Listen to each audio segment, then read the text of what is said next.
The flood barrier came out of the work that happened after the 2013 flood. So that's why the sheet piles are put here, to ensure that if we did get that 1 in 100 year flood, that the road and the houses across the street were protected from flooding. Our river engineering and watershed planning teams were studying how do we make Calgary more resilient.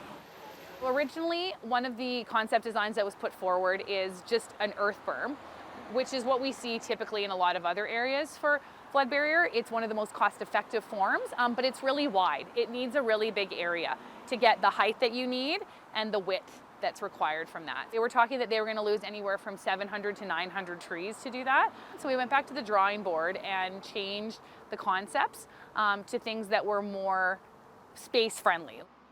The sheet pile is a great example of that because it is tight. You don't need a lot of area. As you can see, it gets driven right into the ground and it doesn't disturb as much area around it. We were able to save a lot of these big mature trees. It's also low enough that it doesn't really impede the views from the houses into the park. That was always a concern, is that when you're going to build something that adds elevation, is that are you going to lose your views? It will be low height in the end, even if it looks high right now. They'll be cut off the same height as the surrounding sheet piles.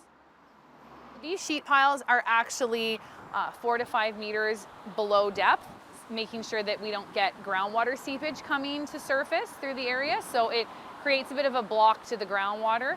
It doesn't cut it off completely. You don't want that, because the natural flow of groundwater tend to be out to the river, but in a flood event it reverses and it comes from the river in. And we want to make sure that groundwater seepage is not getting to surface and not causing flooding behind the barrier. There's a few areas of the project that are not good candidates for that sheet pile, and just due to the groundwater and the seepage patterns. So this area is concrete for that reason, to allow the free flow of groundwater underneath. You can see the footing is a little bit off center, and that's the way it was designed structurally, to help resist the pressures of the floodwater that will come up. Project completion will be in 2026 fully, but we will have a functional flood barrier at the end of this year, is what our schedule is showing, and that is ensuring that we have flood protection in place for the spring of 2026.